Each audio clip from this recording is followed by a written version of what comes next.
Hello, everyone, and welcome to the Metagame Game Studies book chat. And we're going to be starting with Sherry Jones, who is our game study facilitator.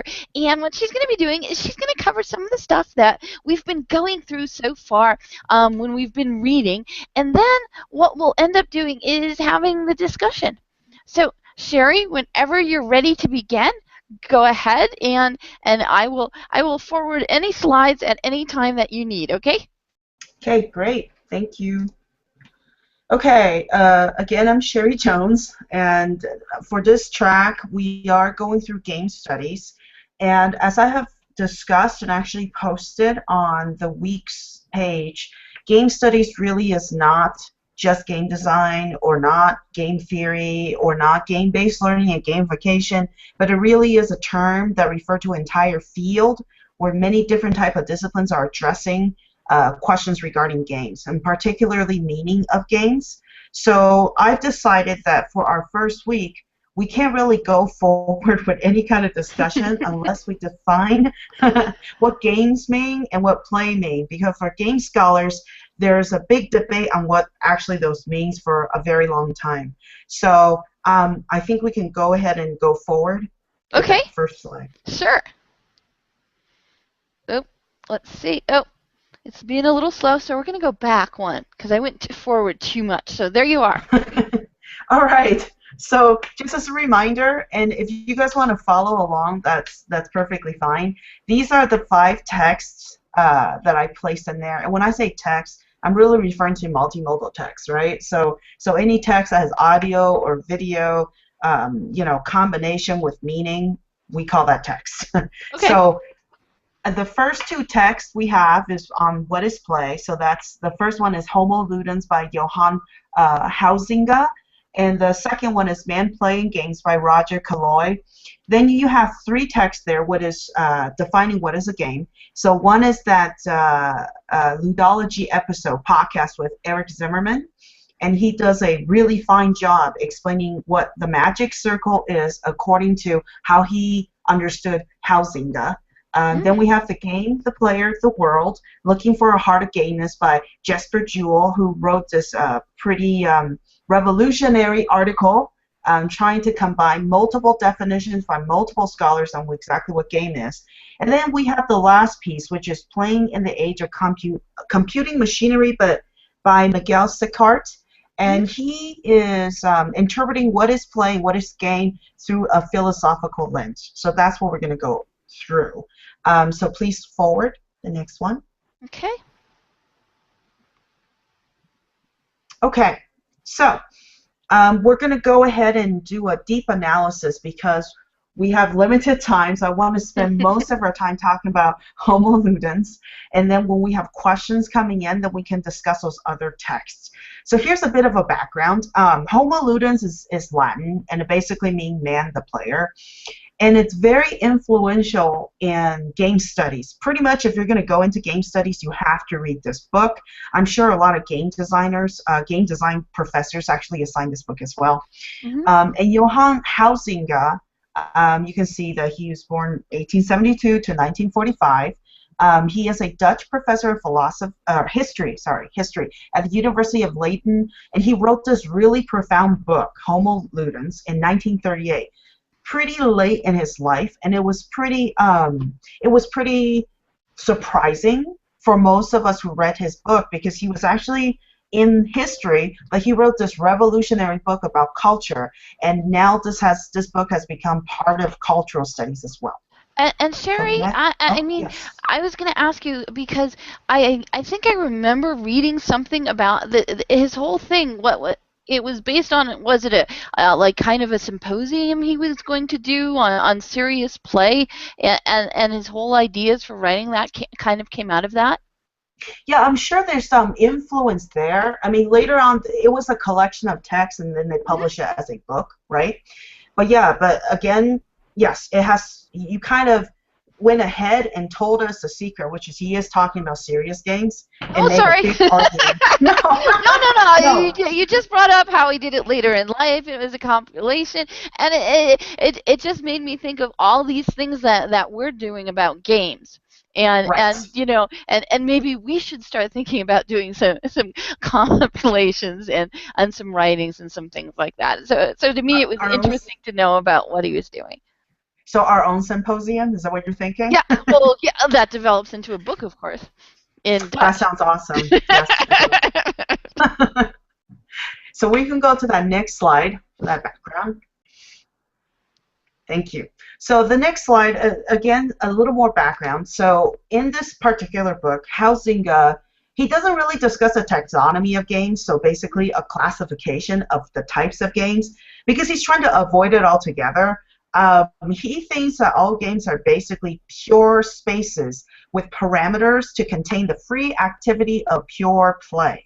So another way of saying it is I explained it as games as spatial boxes that impose rules to confine the non-material force of play. So it's very important that we remember he's talking about play as an action, as a force, and not anything as an object that we can actually touch or see or address. And he also tried to define pure play by identifying the characteristics of play. And he demonstrated how play contributes to the formation of cultures and societies. And this is how he made that connection between play and culture. Okay, so I'm going to do something that might be mentally jarring or visually jarring. Uh-oh, what are you going to do? We're going to do a close reading of Homo Ludens, just the first 20 pages that I've assigned, because, you know, I teach philosophy and I teach rhetoric. I always force students to really read the quotes very closely before they make inferences that are not there. So go ahead and please go to that next slide for me. Sure. Okay, so again, a lot of text, but I'll read a little bit of it, okay? So here's a little introduction. The very first sentence of Huizinga's book, he starts with, play is older than culture, for culture, however inadequately defined, always presupposes human society, and animals have not waited for man to teach them their playing. In this sentence here, he's actually doing something sneakily with philosophy there. He incorporates philosophical ideas in there. Basically, play is not something that is a concept that we intuit, okay? It is not an idea that we came up by ourselves. It basically presupposes human thinking. So this is an idea that he will keep on repeating throughout the book. And also, I wrote here that Huizinga explores play as a primordial activity that contributes to the formation of human culture. And he uses the Latin word ludus, which can mean play, game, or sport, to refer to the activity of play. And although the term play can be translated to either the Latin term fabula, which is closer to stories and fables, or lascivio, which is rioting and wantonness, neither of those terms can really encompass Huizinga's concept of pure play, which comes before any of the forms of play, which is stories and fables that will be forms of play for him. His idea of pure play is not part of any object and cannot be logically analyzed as such. So when we talk about logical analysis, we must be able to talk about objects in terms of parts. He is saying that play is an action, and because it doesn't have any parts, you really cannot logically analyze it. So in any case, he uses the word ludus as a more accurate term to refer to the entire field of play or all the possibilities of play. So please go to the next slide. Thank you. So before Huizinga, theorists have already attributed ends of play to psychological and biological functions. So they believe that the reason why we need to play is because we have certain desires, we have certain needs, we have certain goals. Okay, and that's the limit to how they think about play. But he argues that before theorists can really talk about needs, desires, and goals and attribute play to those particular ends, he says, well, why is it that no one has actually tried to define what play is? So he proposes that play is an act that lacks a material quality. So here's a quote, and if you have the text open, please feel free to follow us with the text. And this is on page 1. He says, in play, there is something at play which transcends the immediate needs of life and imparts meaning to the action. All play means something. The very fact that meaning or play has a meaning implies a non-materialistic quality in the nature of the thing itself. So he says that because play has meaning, and meaning for him is abstract, right? Meaning is abstract and metaphorical. He says that, well, that already shows you that play does not have a material quality. So next. Okay, so he also argued that play has an aesthetic value, and in that case, it also has meaning, okay? So he argues that play, again, he's responding to those who only attribute play to psychological or biological function. So he says that really play has an aesthetic value, okay? And here's a quote. All these hypotheses have one thing in common. They all start from the assumption that play must serve something which is not play, that it must have some kind of biological purpose. They all inquire into the why and wherefore of play. So, in other words, we are too quick to attribute play to a specific goal or specific end. But play in itself doesn't have any goal, doesn't have any end. Only when you attach it to something else that you mistakenly think that play has a purpose. Okay? And second quote here, he says, they attack play direct with the quantitative methods of experimental science without first paying attention to its profoundly aesthetic quality. Okay? And if you can go next for me. Mm-hmm. Thank you. So next, we're going to talk about the essence of play. And I think I saw Grid Jumper wrote a really great response to this, and I'm going to address that right away. So he argues that the essence of play is fun, and this term cannot be logically interpreted. Okay, so here's the quote. Now, this last name element, the fun of playing, resists all analysis, all logical interpretation. As a concept, it cannot be reduced to any mental category. No other modern language known to me has the exact equivalent of the English fun. So I saw Grid Jumper already offer a few, I think, Russian definition of fun, and I would love if later Grid Jumper can jump in and tell us some of her interpretation there. And the next quote, he says, the very existence of play continually confirms the supra-logical nature of the human situation. Animals play, so they must be more than merely mechanical things. We play and know that we play, so we must be more than merely rational beings, for play is irrational.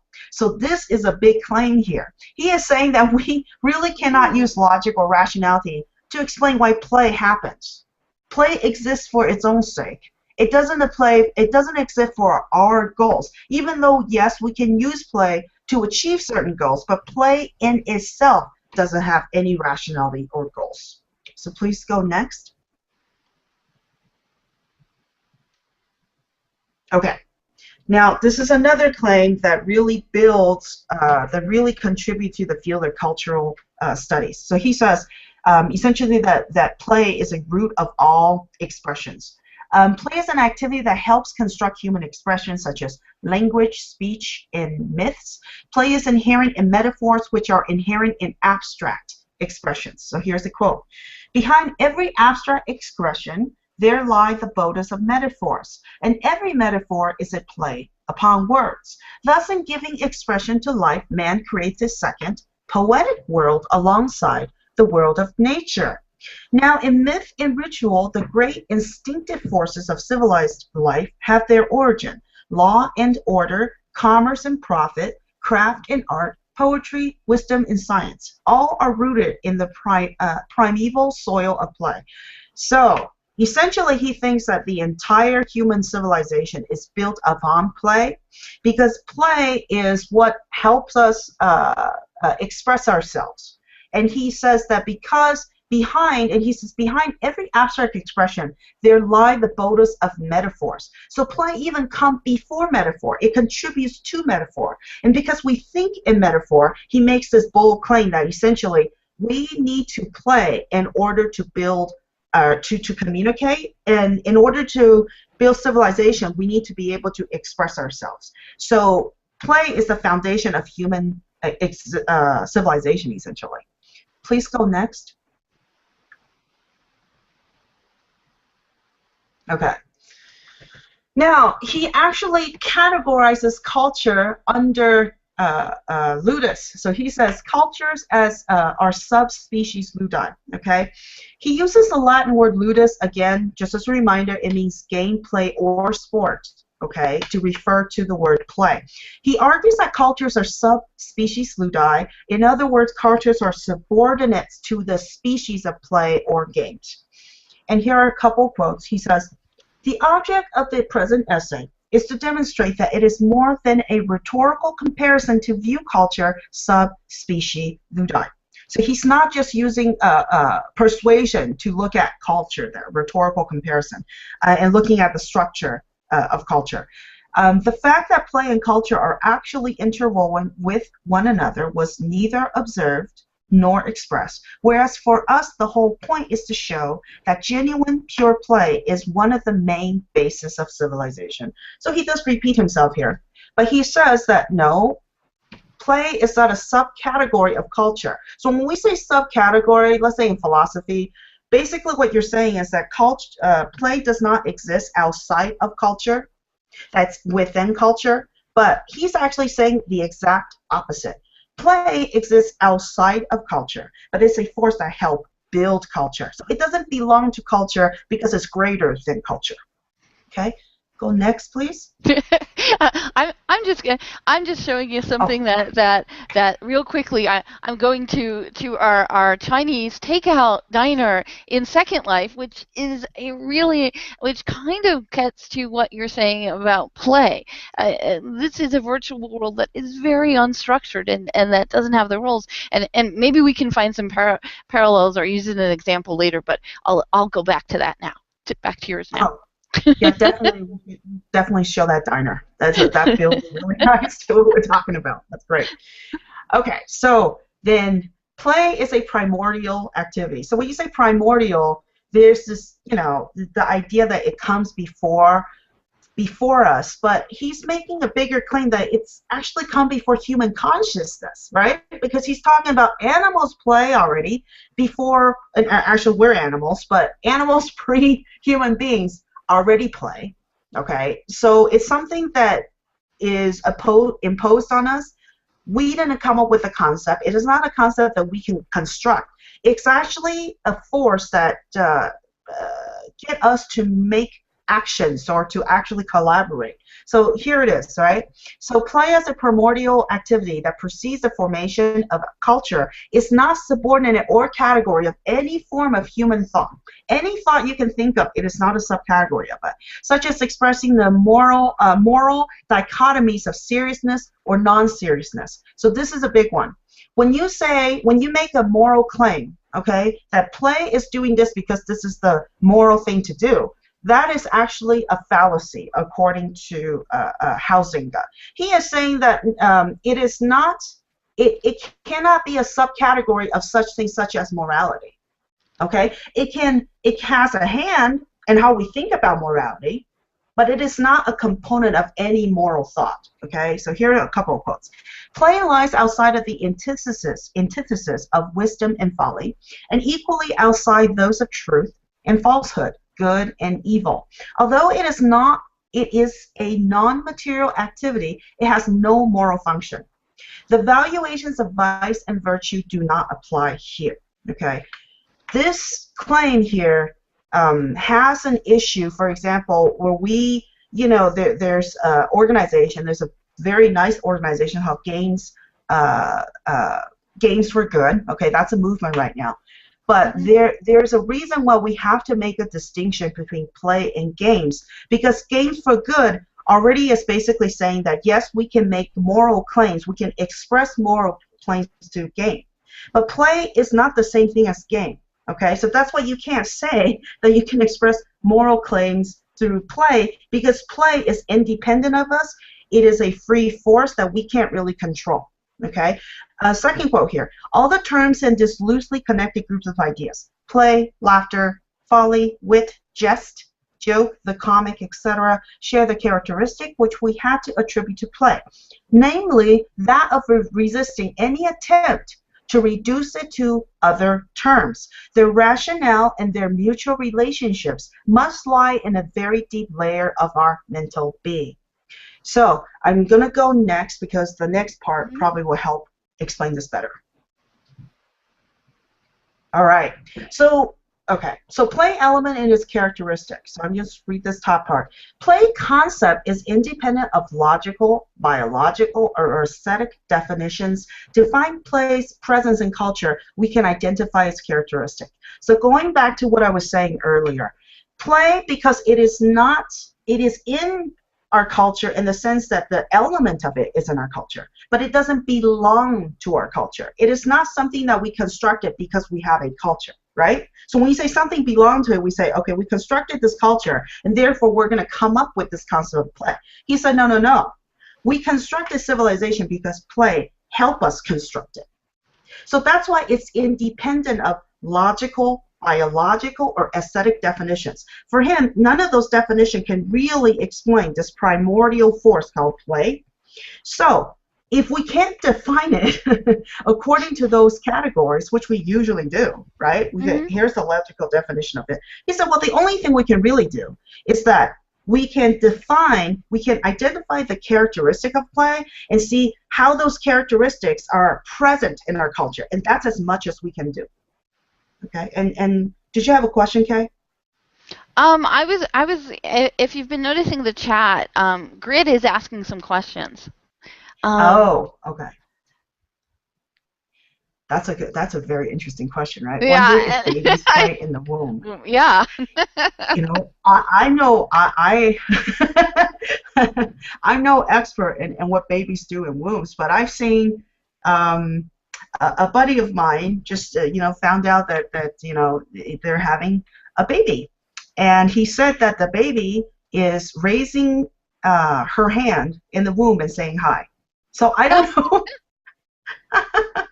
I don't know, right, if that is an indication that babies are playing in the womb, but certainly there's been research where they show that twins in the womb have been interacting with each other and actually doing certain movements that we might be able to interpret as play. And also, Grit says that pre-conscious or consciousness.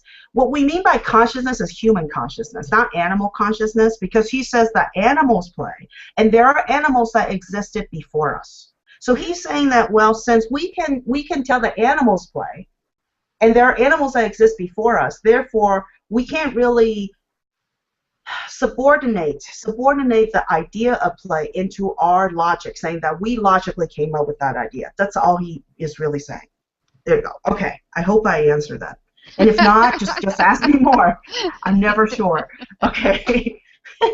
Okay, so here's a couple of quotes, right? So he says, the play concept must always remain distinct from all the other forms of thought in which we express the structure of mental and social life. Hence, we shall have to confine ourselves to describing the main characteristic of play. So play is a function of the living, but it is not susceptible of exact definition either logically, biologically, or aesthetically.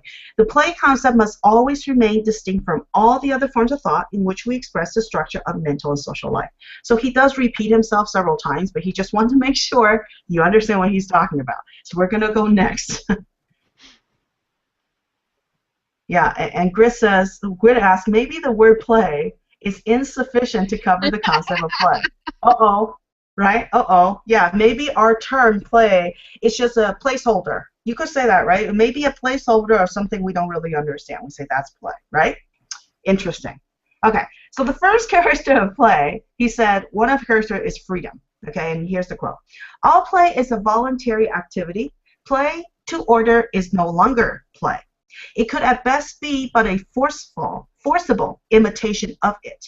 By this quality of freedom alone, play marks itself off from the course of the natural process. So what he means by the natural process, there's order and structure in nature, but play resists that. It says, I'm free. I'm a free energy. I can do whatever I want, right? So the moment when you say, okay, I'm going to put you in an order for housing, you can't call that play anymore. That's when you have the term magic circle and game. That's going to sneak up later. But he said that, it ceases to be play at that point. Okay, so please go next. Sure. And I was just showing some of our people being very orderly in a virtual world. It's a game now, right? Very No, I game-like. don't know. The more you're talking about this, the more that people, the Second Lifers and the Minecraft people, I think they resist order a lot. I Hmm. mean, Yes. I think Yes. this is just There's play in pleasure. a game. Yeah. He's talking about pure play though, so I wanted to make sure. Yeah. He's talking about pure play, not just individual pure play acts. Okay, so Okay. you can still be playful in a game. That's natural. But he's talking about the pure play. You can no longer call it a pure play, if you will. So he's talking about the primordial force. So that's why it gets a little bit confusing because he's not talking about individual act, but the force of the play. You know.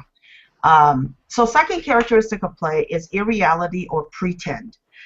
Because play does not belong to the real, but is an activity that transcends ordinary life and also has the quality of pretend. So ordinary life is another way of saying the real, what our reality is. But play transcends it. It doesn't really belong to the real. So he says play is rather a stepping out of real life into a temporary sphere of activity with a disposition all of its own. So I think we can say, well, is a temporal sphere of activity with a disposition of its own, right? It has its Okay. own rules and order, right? And then here's the next quote. The consciousness of play being only a pretend does not by any means prevent it from proceeding with the utmost seriousness, with an absorption, a devotion that passes into rupture and temporarily at least completely abolishes that troublesome only feeling. So he's now slowly building up to this idea that play can be serious because traditionally, before he talk in this book, we always think of play as frivolousness, okay, Hmm. as not serious or useless or waste of time, right? He is saying no, no, no. Play can be serious and be non-serious. It depends on the situation. So if we can go next. All right, so here's the third one. Play is also secluded and also limited.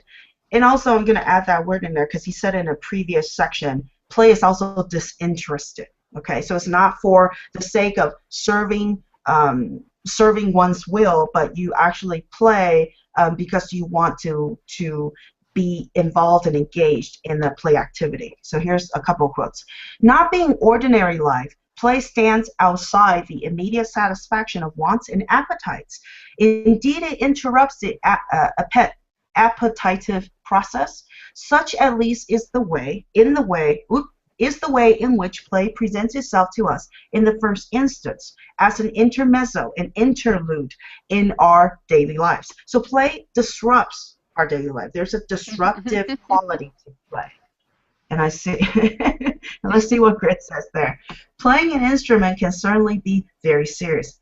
That's perfect. Yeah, that's exactly it, right? We call it play because you can invent and create when you play an instrument, but we treat that very seriously, right? And yes, the word engage came up a lot in all the readings. Play is engaging. School should be engaging. Uh-oh, she already went to school. Well, yeah. Well, what do you expect with this group? Yes, true. We're ready to say, okay, now in our classes, what we should be doing is. Right, right. So game scholars will say, okay, let's not. Of course, I'm not. It's not a critique at all. It's just that for game scholars, we would say, okay, let's not attach it first to any particular social function. We need to understand how this thing works before we attach it to something else. So I was just joking around, saying, oh no, we're going to school already, right? Okay, so the next quote here, he also says, play is distinct from ordinary life both as to locality and duration. This is the third main characteristic of play. Its secludedness, its limitedness. It is played out within certain limits of time and space. It contains its own course and meaning. So it doesn't follow our real time. It doesn't follow our space if it wants to. Okay, so next.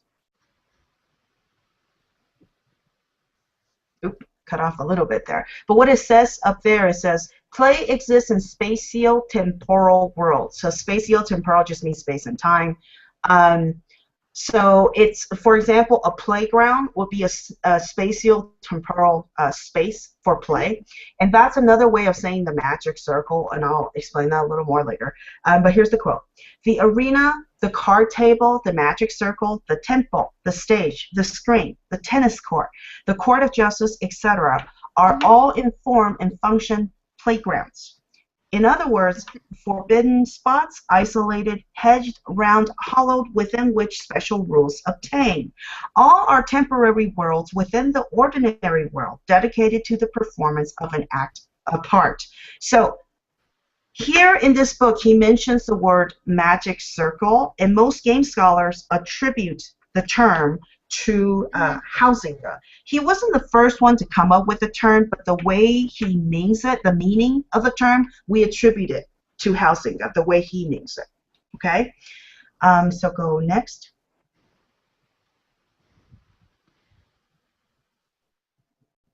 The playground could be in your head. Correct. Okay. Play creates temporary order. So also play demands order and perfection. There's something that with play that requires us to get really good at it, okay?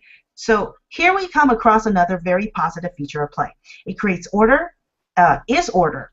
Into an imperfect world and into the confusion of life, it brings a temporary, a limited perfection. Play demands order, absolute and supreme. So play has power over us. We don't control play. Play controls us. If we decide to participate in the activity of play, it controls us, right? So let's think about going back, because I know you guys want to bring it to WoW, right? Let's think about how long we play online games. Oh, we know how long. And even though you don't play with us in an MMORPG, we know how long you play too, okay? I don't want to say anything. I didn't admit to anything. But I know. Sometimes, when we lose track of time, that's because play demands us to do it, right? Here's another quote. The profound affinity between play and order is perhaps the reason why play, as we noted in passing, seems to lie to such a large extent in the field of aesthetics. So he's going to bring this notion that play exerts order to what aesthetics mean. Okay, so next. I have to jump in because we just got a comment from Jerry that has to be said. Okay. He's listening and he said, interesting perspective. If I'm understanding his concept of play is more primordial, more real than real life, because what we consider real life is culturally defined. Right. So he's talking in sense of real as in the reality principle, right? In terms of what we think is real, but our sense of reality is tethered to our logic, right? And if play is outside of our logic, you could say it's more real than real, right? Than what we think is real. So that's a very good comment there. Thanks, Jerry. So I think we can go to the next one. Okay. Okay.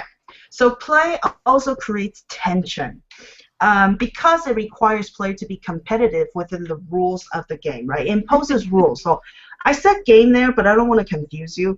When Hausinger talk about rules, he is saying that the play imposes rules, not the game, okay? So here's a quote. Play is tense, as we say. It is this element of tension and solution that governs all solitary games of skill and application, such as puzzles, jigsaws, mosaic making, patience, target shooting, and the more play bears the characteristic of competition, the more fervent it will be. In gambling and athletics, it is at its height. Though play as such is outside the range of good and bad, the element of tension imparts to it a certain ethical value, insofar as it means a testing of the player's prowess, his courage, tenacity, resources, and last but not least, his spiritual powers, his fairness. Because despite his ardent desire to win, he must still stick to the rules of the game. I'm going to explain a little bit on ethics because ethics and morality are not the same thing. Morality is part of ethics, so it depends on who you read. Okay, but morality are individual moral values that goes within the system. The system of morals is what we call ethics.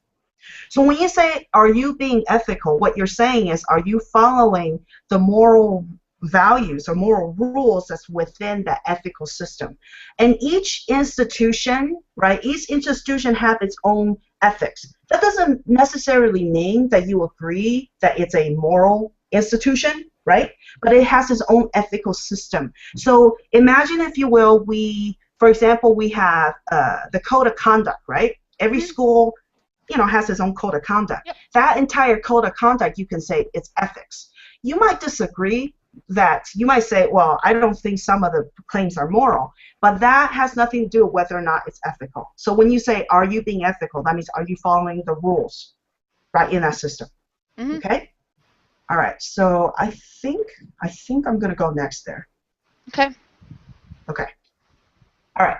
So play has rules, and it cannot be broken, because if you break it, the game falls apart. Okay. So all play has its rules. So notice that he's really associating rules with play, not rules with games. That's a later conception by other game designers and game theorists who argue that. Okay. All play has its rules. They determine what holds in the temporary world circumscribed by play. The rules of a game are absolutely binding and allow no doubt. Indeed, as soon as the rules are transgressed and the whole play world collapses, the game is over. The umpire's whistle breaks the spell and sets real life going again. So again, this goes back to the term magic circle. The way Hausinger understands magic circle, the way he expresses magic circle, okay, is when all the members in the group, okay, collaborate and they say, I'm going to accept the rules of this pretended space. I'm going to play my role. Okay, so if you say this is what I need to do, I'm going to play and I'm going to pretend that this is real. If one person in the magic circle decided to go, you know what, I don't like this, I hate this game, or I hate this play, I'm going to get out of it, that person is essentially responsible for breaking the magic circle. So they destroy the magic circle. So for him, we can say this in World of Warcraft all the time. What we see sometimes in raids is people who are performing a certain action that is not expected according to the rules, and how it affects everyone, and it doesn't affect just one person, but it can affect the whole group of people who are doing things. And so essentially. Right, go ahead. Sorry. Oh, and I was going to say, and a lot of times when it comes to that, these things called get everybody killed, and they're called wipes. Yeah. Right. And did you see Blue says that some people get so upset they just rage quit? Exactly. Yeah. But they rage quit and then they messed it up for the rest of us, right? No. They the thing of it is they might rage quit because things got messed up by the person. Yeah. True too. Yeah, there's the other direction too. Somebody's screwing up the game and everyone else rage quits. So that's the other direction. And yes, they form another. Oh, you guys are jumping ahead on the chapter, but you guys are all right. You guys are reading. I'm so glad somebody's reading this. So okay, so I'm gonna go next there because it all builds. Okay. All right. So he calls people who break the rules spoil sports, right? So he says, spoil sport. Those who break play rules can refer to anyone who withdraws from the play world, which is that magic circle. Okay, and I forgot to mention, magic circle, the magic is really in everyone believing that reality, that fictional reality that everyone constructed. That's what makes it magical, not that someone's actually doing magic tricks, okay? And it's really great. We got a comment from Jerry. Okay. Rage quitting as an act triggering social change. Yes. We're all jumping. You guys are all on target. You're already several steps ahead. Let me put this quote, and then the next quote is going to totally build to that. The spoil sport reveals the relativity and fragility of the play world in which he had temporarily shut himself with others. He robs play of its illusion. a pregnant word, which means literally in play, from in lucio, in ludere, or in ludere, okay? Therefore, he must be cast out, for he threatens the existence of the play community. So, Dungeons and Dragons. I don't know who played Dungeons and Dragons, but I in did. order, okay, it's okay. You can talk more about it. When you were playing, I mean, have you had plays where the whole game falls apart because of one person? Oh, sure. Easy enough. Yes. And it Yeah. is, it is really about, and that one is really, you are going in there, and I mean, you have to come up with some beliefs. I mean, the thing of it is, you depending on how you do it, you can only have certain characters. Characters can only do certain things. You're rolling a dice and so you have to buy into those rules. Exactly. So somebody decide not to buy into it, or I don't want to play wizard because it's stupid. They make up those comments. They really destroy that illusion. It makes the game no fun, right? The fun is gone. Well, I wouldn't even say just Dungeons and Dragons because a lot of us here are sitting in Second Life and they can wave if they want to. I'll show the screen real quickly. But the thing of it is we also do alternate reality games. And alternate reality games you have to buy in. You have to go, yeah, I'm going to treat this seriously like it's like as if it's not a game. I mean that's like the first rule of the game.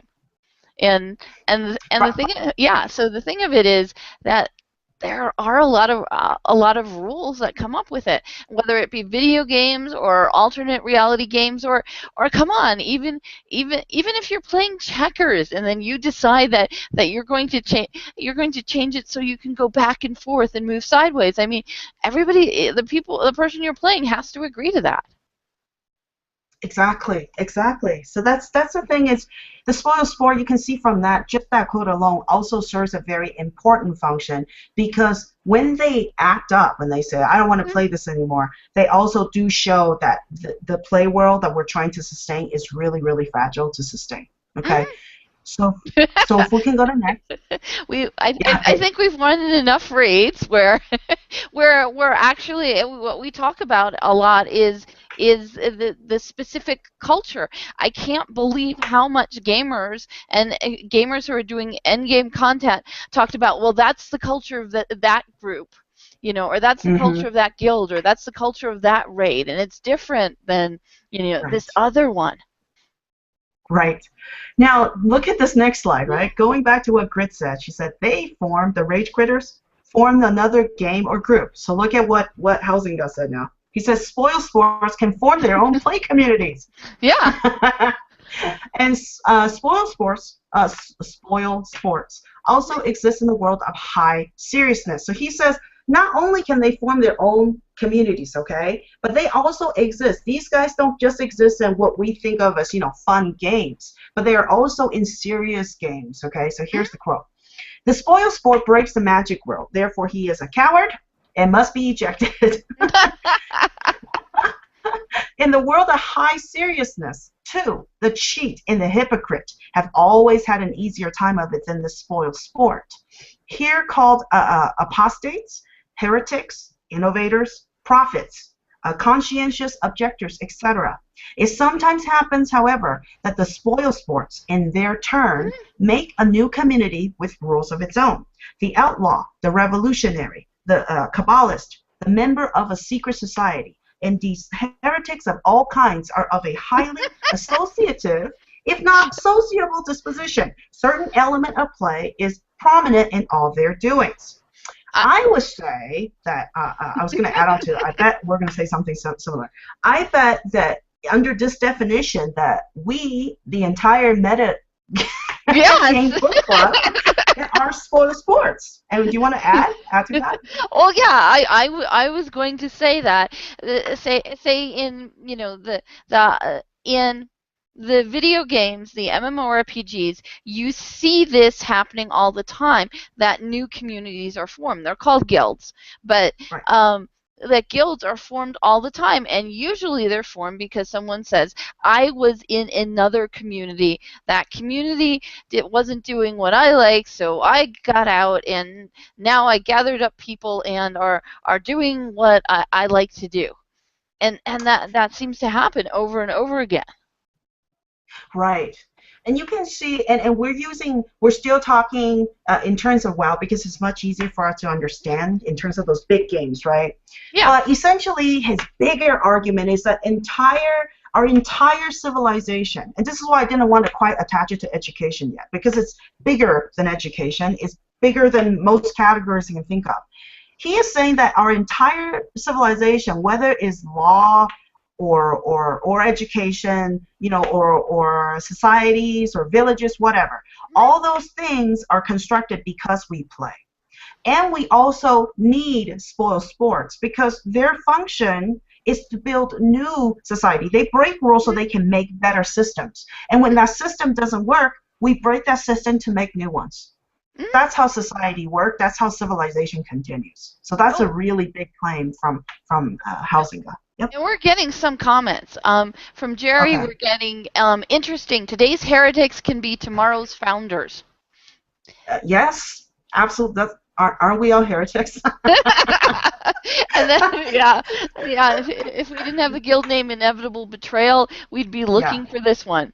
Yes. And then the next thing is that Grid said, she says, I think that in play we can be more selective.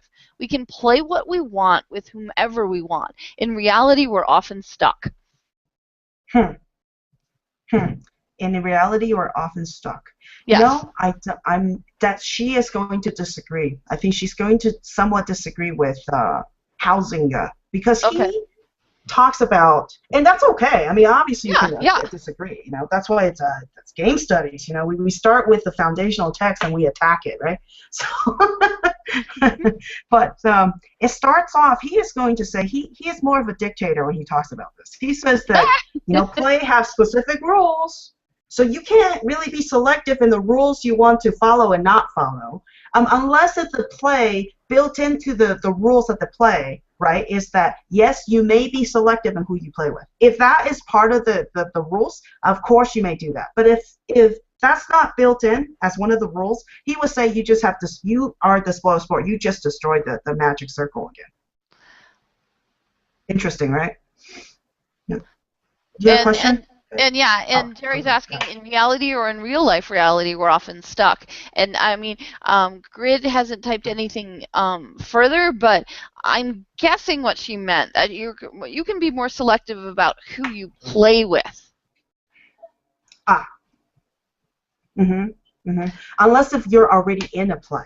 I think that's the distinction, is before you engage in a play, yes, you could be selective.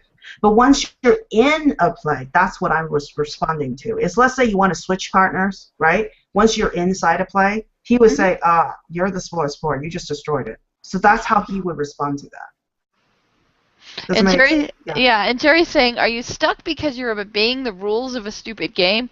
And he said, interesting notion, a play/game critique of society and social justice. Right. That's why Hausinger is so influential. That's why his work can be read in multiple disciplines, not just in game design or game theory. There's a lot of bridges that you can cross with this. Okay, so if we can go to the next one. And I hope we don't have too many slides. I'm trying to hustle for you. So we go back. Okay, so I kind of just explained it already, but Hausinger offers that term magic circle to explain the characteristics and functions of play in the communities of players. Magic circle, as implied by its closed shape, is maintained in secrecy by all those within the circle. So he says, the exceptional and special position of play is most tellingly illustrated by the fact that it loves to surround itself with an air of secrecy. Even in early childhood, the charm of play is enhanced by making a secret out of it. This is for us, not for the others. What the others do outside is no concern of ours at the moment. Inside the circle of the game, the laws and customs of ordinary life no longer count. Okay? But in the greater scheme of things, think in terms of, I'm not going to just spell it out, but think in terms of what we are saying about society or societies, right? How do we react to each other? This is very interesting, isn't it? Let's see. And I'm looking at what Grit says. I can rage quit my game and start another one, but if I rage quit my job, I will lose my house. Yes, that's reality. Though if I play the game at work, I will do just fine. Interesting. Very interesting, those distinctions, right? And And then yeah. oh, Go ahead. I was gonna say, we're also getting from Jerry and saying, yes, not a stupid game, but one where you feel you're a disadvantaged player. So I was probably putting the wrong emphasis on it when I read it.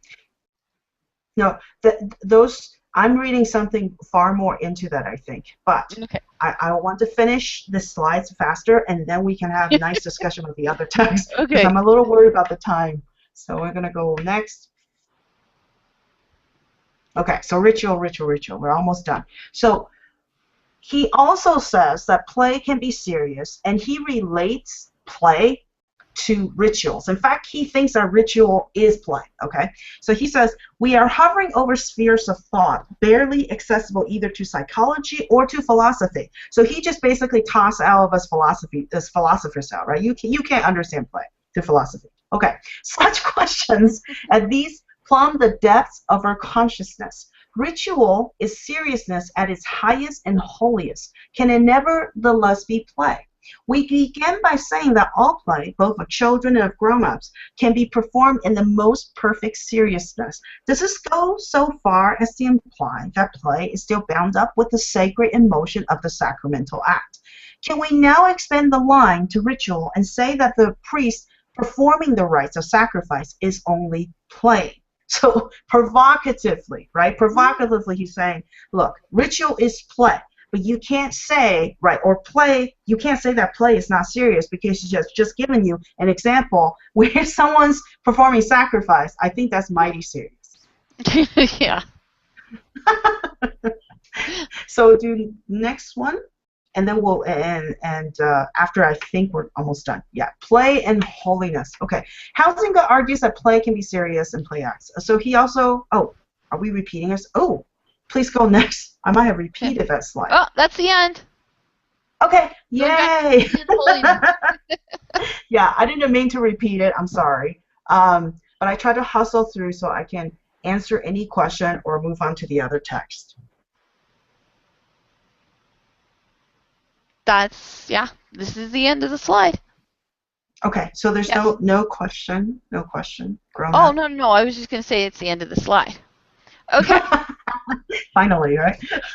That's a lot of quotes. But when we do game studies, and you guys have to know, just as a preface, I mean, because I do teach humanities courses, it's a pet peeve of mine, and I know we have a few philosophy professors and humanities professors among us, and I know it's a pet peeve for us, particularly when people interpret the text and completely misinterpret it, and when we ask them, okay, where the heck did you get that understanding, and they can't pinpoint exactly in the text where they got that. So for me, I know visually there's a lot of text on screen. Usually we don't do that with slides.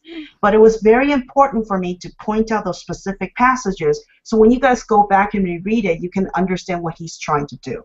And this is a way of giving respect to the author, right? To really carefully comb through what they're talking about.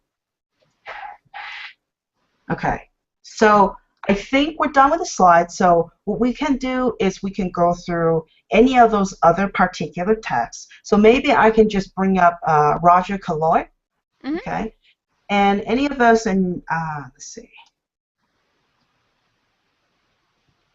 So I'm not going to screen share, but Kay, you can access those documents, right? Okay. I will try to get there so that I can.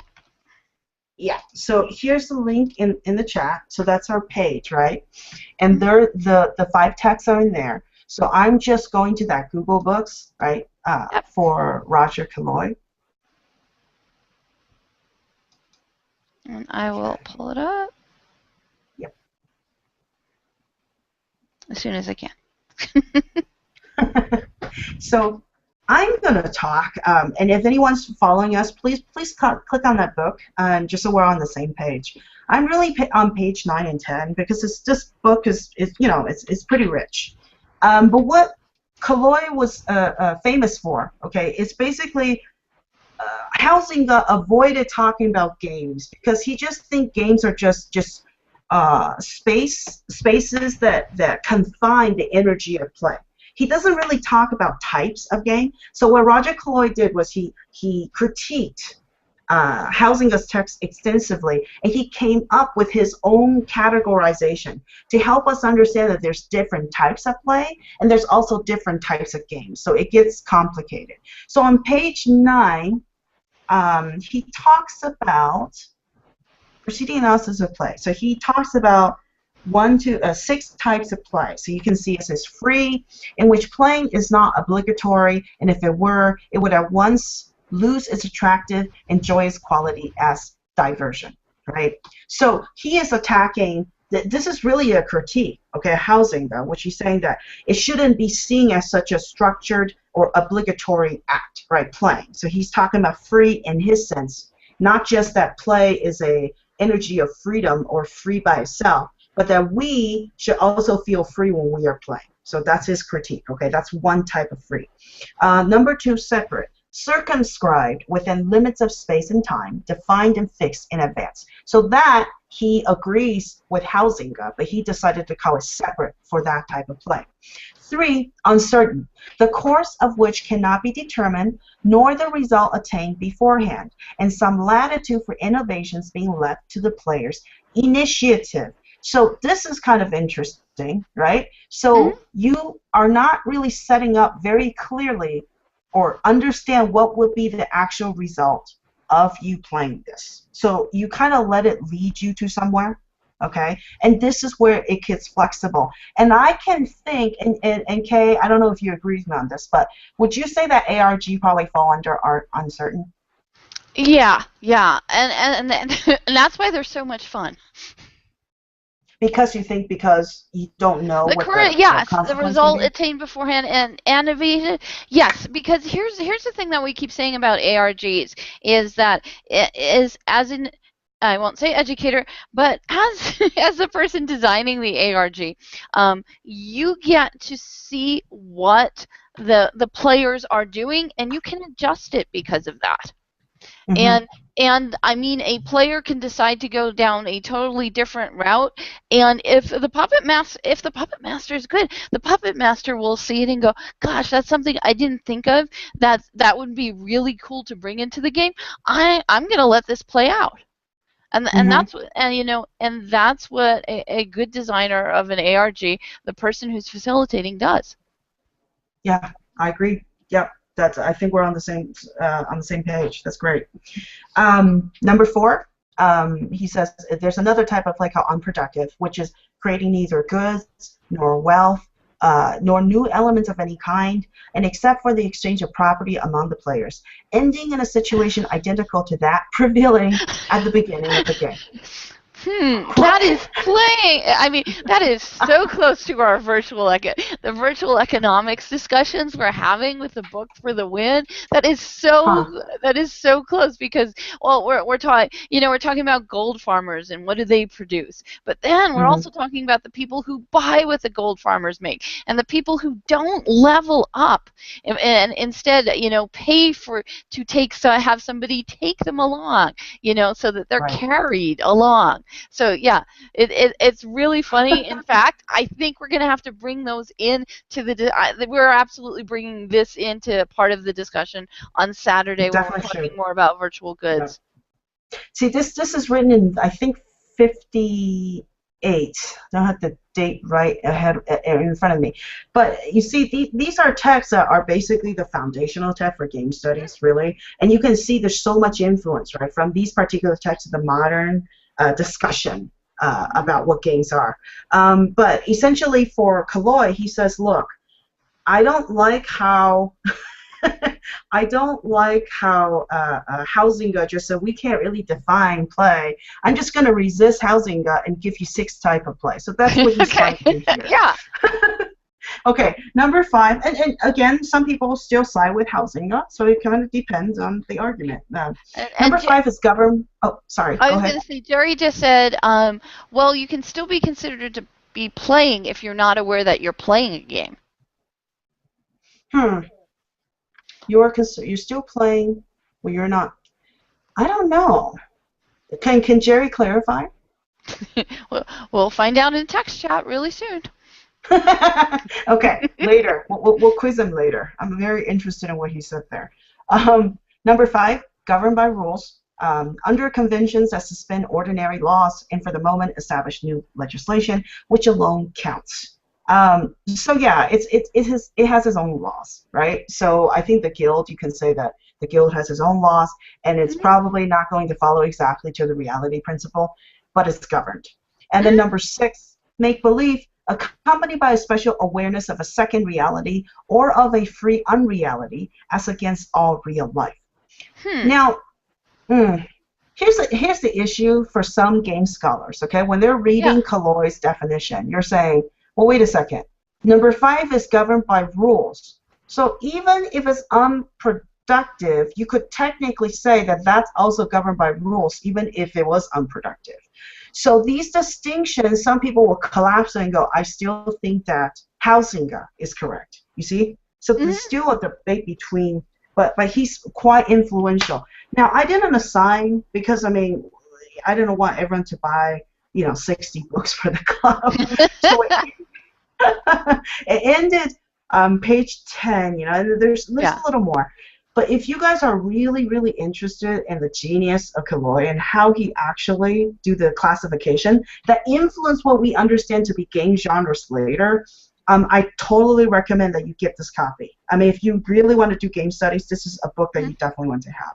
Okay? Okay, so I'm not missing anyone's questions yet, right? Because I'm not looking. Oh, okay. And here's where Jerry said it's a game, but you're not aware you're doing a game. And Jerry says through exercise. Someone is born into a game but is not aware that it is a game. Would that person still be considered as playing or engaging in play? Well, it's problematic in that equation because if we're talking about Hausinger, his magic circle involves collaboration in a group. So if you're just exercising, unless you're doing it with other people, I'm not so sure that he would say, oh yeah, that's play. It's more like just an activity for him. Yeah, and I think that Roger Colloy would actually say the same thing as well. It needs to be, he does question also that collaborative factor, and you will see this also in the other readings that we'll discuss, which is, does game or does fun have to be collaborative? What are we talking about here? Those terms kind of are shifting all the time, depending on who's making the argument. Oh, okay. Jerry's telling me, no, not through exercise. Thought exercise. Thought exercise. Oh. Thought exercise. Thought exercise. Now I'm getting asterisks around it. But here's the problem. Thought exercise for philosophers, we would say, well, when you do thought exercise, there's a schema. There's certain schemas as an operation, or your logical reasoning. So there's certain logic that's operating in order for you to have that thought exercise. So therefore, there's still a structure behind what you're doing. It is not that you just randomly do it, and it's just play, right? And that structure is constructed by social influence. So your sense of logic, which doesn't always have to be right, okay, it's consistent in itself, a system. It's already built in. So when you're thinking in a system that's pre-existing, not randomly thinking. So that would be my response. So if we can, I think I'm going to leave off Colloy's and highly recommend you guys get that book. The next one we'll talk really quick. Okay. And Grid has something in comments. Okay. Let's see.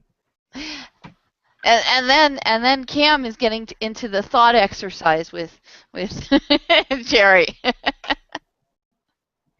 Okay, so this is fine. So Grid is talking about game. I think she's confusing. So this is what Grid said, just to read her comment. She says, I have a difficult time agreeing with this type of game at all. I think all games are productive in some way, and nobody really seems to define it they describe play. Here's the thing. You're right. Game is not the same thing as play. So far, all Kaloi's been saying is type of play. He's not talking about type of games. Games has its own logical structure already. So if it has its own logical structure, it's already productive. So you're right. All games are productive in some way. But play doesn't have to be. Play activity can be productive, but the play force doesn't have to be. Right? It's an initiator. And now Cam's saying the question is, if someone doesn't know they are participating in the magic circle of play, are they playing? Can they be playing if they didn't choose to participate? And Jerry says, exactly, or if they didn't realize there was a choice, it's just life. And I would have to go back to the alternate reality games, the ARGs, that there have been ARGs out there that people didn't know they were playing. Yeah. Okay. Nine Inch Nails. Nine Inch Nails brought, like around 2005, I think, 2006, brought a bunch of people in through their album, and by leaving those clues. And it was an ARG, and people, were adopting the rules and stuff like that, but they didn't know that it was a game. Well, you're still in a magic circle.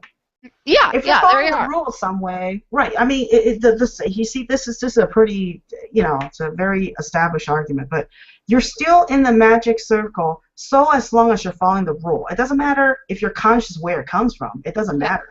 The fact that you're following the rule, and if you say, well, they don't know your parts, they don't even know they're playing. Well, there's this thing called social rules, where you are, your culture will impose certain rules, and these rules are memorized by you. It's built into your logic, yeah?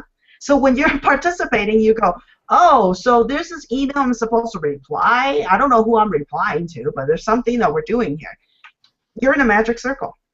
You're working with other people. So this big, brief definition that Huizinga give us actually encompasses all of that. So you're still in the magic circle no matter what. Okay, but then if you know the game, if you know what the game is and you really want to destroy it, then the game's up. You can actually resist it, right? And break the magic circle and get out of it. Yeah, but you need a lot more people. I mean, if there's, there's 10,000 people playing this game, I don't think if one or two people disrupting it will completely destroy the game. But Housing will say, remember when he's writing this book, he's using those smaller game sets as examples.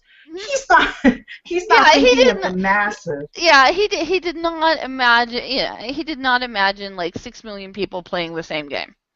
Right, and also he would insist, right? He would insist that because there's all these social structures in place, no matter what, even if you really want to resist, and as long as you live in that society, and we're talking about reality now, as long as you live in that society, you're going to be stuck in that magic circle unless you get out of it and you say, I resist this. I resist your laws. I'm just gonna not follow the rules. I'm gonna run in front of traffic. You're just gonna resist everything. Otherwise, you're still stuck in that magic circle. And now Jerry's saying, "Welcome to the Matrix." Yes. Don't you know life is a giant simulation? I mean, come on. That's yeah, everybody knows that. You answered your own question there, okay? You're playing without knowing it, okay? Okay, now I want to say a little bit. Okay, and let's see. Okay, we're all still okay on time, I guess. Eric Zimmerman, I don't think we need to go too in depth. I mean, I think he did an excellent job. I put that podcast in there for you guys because he does an excellent job explaining the magic circle. He has written lots of books discussing this concept. But in that podcast, he weaved that magic circle concept more also into game design concept. So I highly recommend listening to that podcast if Huizinga was a little bit too heavy for you. Okay? Then the next thing is by Jesper Jewell, and that's the article, The Game, the Player, the World. So if you guys access that link, please open that up with me. Okay. So he wrote this paper because of the argument, and this was published in 2003 for the Level Up Conference. And he wrote this particular article, and he was the keynote at that time. And what he was trying to address is the major disagreement between scholars that game can even be defined. So he kind of followed what Huizinga did, which was he went around and looked at several scholars' definition of game, and he put them together and synthesized that to say, now that we have all these characteristics, now we can say what a game is. So if we scroll down a little bit, let's see. You see that, the chart? Yeah. Yeah. Yeah. So he listed Huizinga, Calloy, Suits, Evident and Sutton Smith, Crawford, Kelly, and also Salin and Zimmerman. Several of them, okay? And you can see that there's a chart where the part that's grayed out, he says that they argue those points, and the one that are white blank, those are the points that they're not making. But he makes this little chart, convenient chart, to say, okay, that if you have all those elements, therefore we can say that's what a game is. That's what qualifies as a game. So this one, it doesn't require too much interpretation, but it certainly will be interesting for you guys to kind of look through and see if you agree, if you really agree with all those elements. Okay, not work, less efficient means. Okay, fiction. Yeah, this gets complicated. So that's it's great.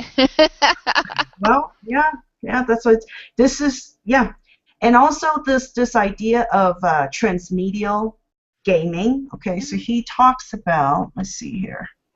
And I do apologize for not creating a slide for it, but I suppose that you guys would have to be able to see the document with me.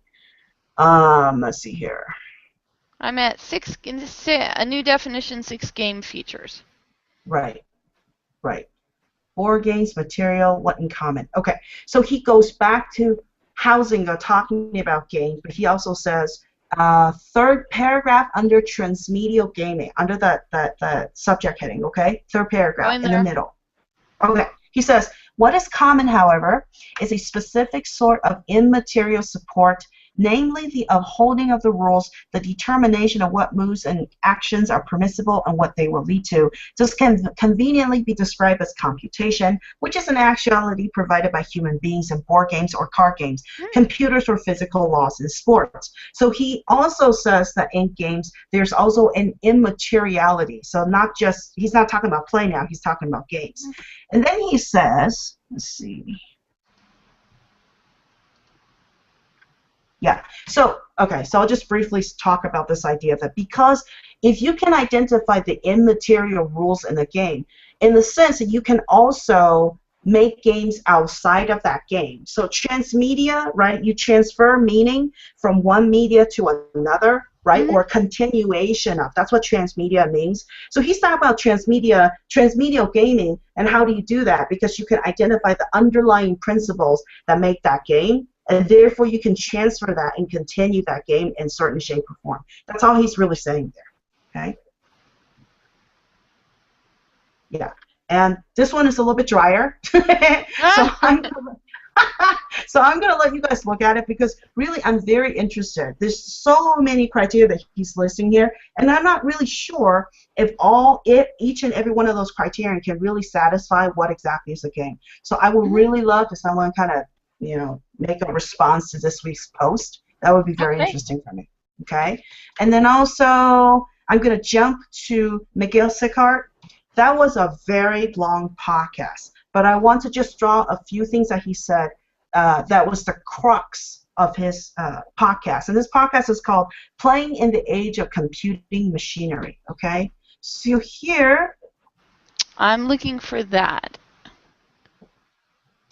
Oh, but I'll just read it off. Okay, it's just this. I have. Yeah. Right. No problem. So you can just fix the screen on the podcast, and it was long. It was very long. But here's some of the notes that I have. Okay. So he says that yes, play is present.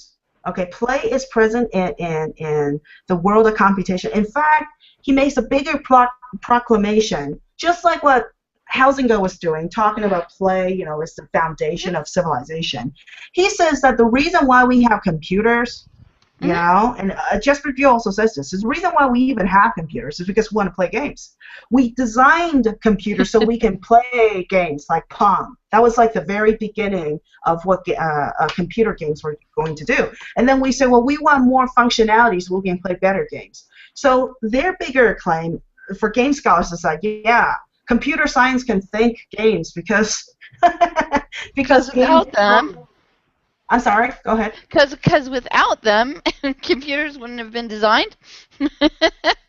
Well, computers wouldn't be designed as advanced as it is, or that it would have been as developed as it is today. So yeah, you can say I don't know, you know, but they're saying that our proof is at the very beginning.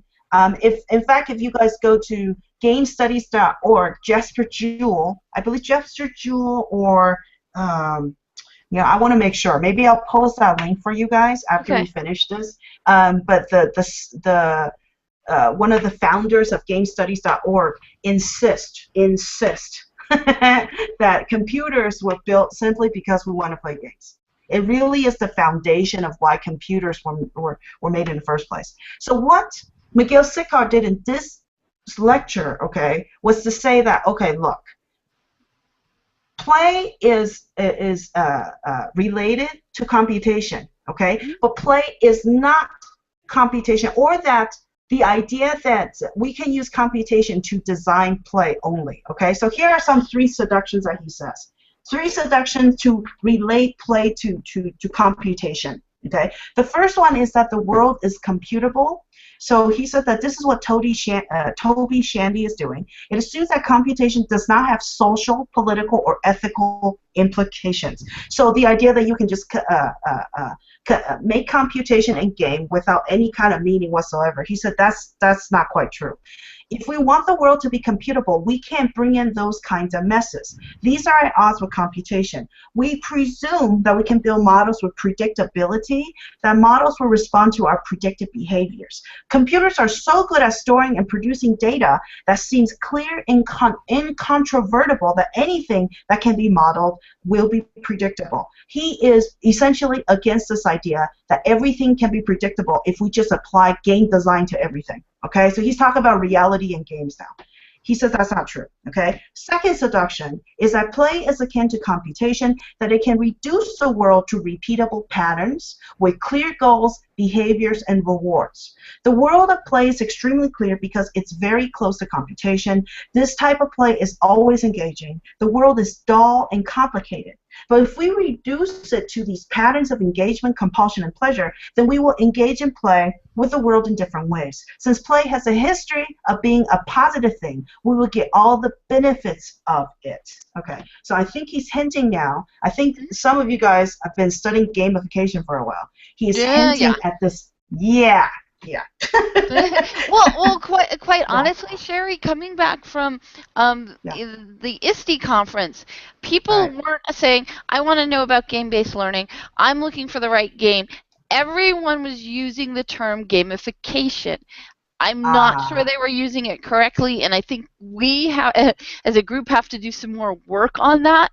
I think in a way that they were looking to design their own games, and they considered designing their own games for the class, or making part of their class a game. They were calling it gamification because they didn't know exactly what term they should be using. Right, and you know, gamification, I mean, it's really simplistic, which is, let me find out some mechanics and narrative and just place it onto something else and turn it into a game. But game-based learning, wow, it's a lot more complicated than that. Game-based learning promotes system thinking, or teach students how to think in terms of systems, and also teach students project-based learning. It's so much more complicated, right? And I now feel bad because for our 4 weeks for game studies, I really want to do right by game study by focusing on certain topics in game studies. But maybe for our next iteration, maybe we go back, right? I think we do. I mean, I'm loving it. I'm loving this metagame so far. But I think the next one that we'll consider for the fall, I think we do it. I think we go back and we talk about it, because quite honestly, a lot of what people are calling gamification, for me, is is what you would, is closer to the quantified self, or even a term that gets thrown out there that's called pointification. Oh, Yeah. oh gosh. Yeah, Yes. yeah, yeah. Yes. So, yeah, then that's our goal. That's Yeah. that's our little advertisement for fall, guys. Yeah. Come back for that. We are total experts. No. But we will discuss that extensively because that we have our own pet peeves with those terms. So anyway, the third one, going back to Miguel Sicard, he said the third seduction. Okay, he said the third and perhaps most dangerous seduction is that we can solve problems by computing them. That computational play can be an agent of change. So he's actually arguing against just using technology, that technology is the answer, right? And that somehow we can predict all outcomes through computation. This is a big one. He says we can engage and motivate if we play. What would happen if, instead of work, we could play? We would, if we earned our promotions as badges and explored via rewards and points, what if we could actually change the world through play? This takes the idea of a computational world, couples it with play, and results in real change. Okay? But this is a seduction now. He's not saying this is a good thing. Not yet anyway. Okay? And he wanted to bring us to, and I won't read everything, but I wanted to bring two ideas here. When I say system thinking, that's because I'm thinking about games. Games themselves has their own logic and has its own system, its own consistency. So when you assign games, essentially a game for Miguel Sicard, he says, game is an authority. The computer is an authority. A banking model, so he talked about banking model. A banking model of play is a submission of ourselves to material reality. We are not really playing, but giving it a lot of agency and epistemological value to a computerized vision of the world. We go there to extract knowledge and get value out of it. Do we really engage or play with games or with computers? So, big criticism now. Pointification that you were talking about, right? He said, we're not really playing now. We're not doing that, okay? Because you're basically you're basically returning us to material reality. And one of my many criticism, and please feel free to disagree with me, okay? But one of my many criticism against serious games and educational games, the so-called, those type of games, a lot of educators are trying really hard to come up with good games to educate our students. But if some of the educational games, serious games, are too close to material reality, and also it's very impositional, okay? It's very blatant, very explicit in what it's trying to get you to do. If it tells you, I'm going to teach you this thing, yes, for me, it no longer serves a game. It actually makes me feel like, oh my gosh, you have just sucked the life out of the fun of the game. You have returned me into a reality. Only this reality is animated, and it has pretty pictures and graphics, but I still hate it. Well, that's not that. Okay, I mean, that's getting closer to a simulation. Yeah. And the thing, simulations are great, but you don't necessarily get the same flow from a simulation. And I mean, this is really why I'm here with you with game studies, is to look at what extra does a game bring over a simulation. Yes. And then in this last part too, and yeah, I'm now aching. Maybe in fall we totally need to do that. We will. I'm thinking about it more and more, and I'm pretty sure Blue is probably thinking about it too, and he's starting to type in things like computational thinking, and then Grit is going, are we thinking chocolate on broccoli, which is right. is I'm sure we'll have a graphic of that soon from Blue. I'll leave with this three ideas from Sicard, because I think he's brilliant in breaking this down. He says, this is how he defines play, okay, three particular aspects of play. Play is appropriative. He says to play is to take over a particular situation, to modify and spin it. Sometimes we submit, but sometimes we build a new world around it. Skater culture is a good example of appropriation. Even when skate parks are built for them, they continue to skate outside of the parks, showing that the world is always playful. Mm-hmm. The second element is that play is always expressive. It has the capacity to create worlds through expression. It is a language. Therefore, it is always deeply personal. There is no detachment, no magic circle. So for him, also, he separates play from game, okay, separate processes. Then finally, the third part, play is always autotelic, okay? It is always for a particular purpose that stops when we are not playing. So he argues that there is a purpose to play. Mm-hmm. We think of play as being for play's sake, but actually we are playing through a negotiation and engagement. The purpose of play is to play, but we are always discussing what play is. We know when we cease to play. So you can see he's disagreeing with Hausinger there about whether or not play has purpose. So I hope that I entice you guys to start reading these guys if you haven't. It's really beautiful to see these arguments because, yes, we thought of these, but these masters really kind of break it down for us and, clear package it for us to think more deeply about these issues. Okay, I'm going to bring it up. Purpose and disagree with Hausinger. Yep. And that's perfectly fine, guys. I just feel, as the humanities teacher, really, I want to give respect to scholars. When we read them based on one sentence, and my students commit this crime all the time, they take a sentence from the scholar and they just run with it and disagree, and they didn't really understand what the scholar is trying to say with that one sentence. I think it's a disservice to the scholar. So that's why I did that close reading.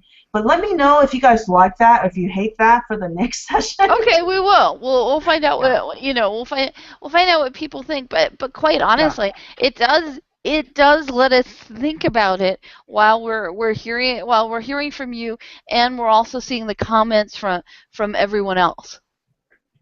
Yeah, and great comments, by the way. Yeah, and thanks, Greg. That's helpful. We'll get a couple more people on audio next time. I can't help if some of them are just podcasts. I can't help, but you know what? It's free, guys. No. I'm not talking about the podcast. We'll get more of our people on audio. Yeah, that would be wonderful. That would be really great. And just as the reading, I tried to. It was a lot, for first week. Hopefully for next week, I try to make it about the consistency of the first week. But really, to read just one or two, it will be harder to understand the connection between them. So it would be nice if you guys can selectively at least read 2 or 3 to kind of see where the connections are. I'm really offering this like an academic reading group. So you have to read a few pieces and And people and we're getting comments that free resources, free is good. Yeah, right. Capital letters. Free, of course, yes. Is good, right? Okay. And Blue's asking, when does your movie come out? When does the movie come out? What movie? Of what you're doing here. He's joking. Yeah, I don't know. I'm not ready for the camera at that level yet. But yes, this will be very interesting, huh? So and also just as also an advertisement, okay? When we started building our wonderful Metagame book club, I thought to myself, oh my gosh, I could bring all these concepts to you guys, because I'm reading obsessively every single day on all these topics. But what I did end up doing was I forgot it's 4 weeks. So I ended up creating maybe 25 different weeks of reading. Oh, gosh. So, and also, because I'm a bookworm, so if people like our game club, in the future session, and especially let us know what you like. I mean, certainly we can bring you a whole lot more reading, because game is not something simple. It's not just, oh, I know game design and I know everything about game. It's so much more. And game design is a very important element, but there's other things we have to read to help us better understand it. Okay, and so Grid just asked, when does the game come out? What game? I'm so lost. The metagame, I think. Oh, the metagame. Oh my gosh. You know what, guys? When we go to, and this is a slight preview, we're not reading that book yet for game studies. It's going to happen in week 3, but it has total connection to the title of our book club, Metagame. So I hope that you guys keep going with me, and then when we get to week 3, I'm hoping that Kay's going to cover more about metagame, because I heard in the first Sure. week you kind of explained it. When you explain it into that depth, then when my week 3 comes, it would totally sync together. Okay, well, we will be ready for that. So then we're going to wrap up. So you know that World of Warcraft did not come up today. It was down for all day, for most of the day. No, it just came up just recently, and Grid just said, good thing WoW was broken. Today we got some reading it. Yeah, thank you for reading. Okay, and Blue wanted me to remind people about the readings for week 2. The ones that are with the young adult book for the win, they are up now, so you can start looking at them. And we're putting everything up on the Metagame Google Plus site. So even if you're just lurking, come there and lurk. Yep. And also my week 2 will come up pretty soon. Okay. After today, it will show up. Okay, so then let's go ahead and we'll just say goodbye to everybody, and we'll see them online. Okay. Bye, everybody. Bye.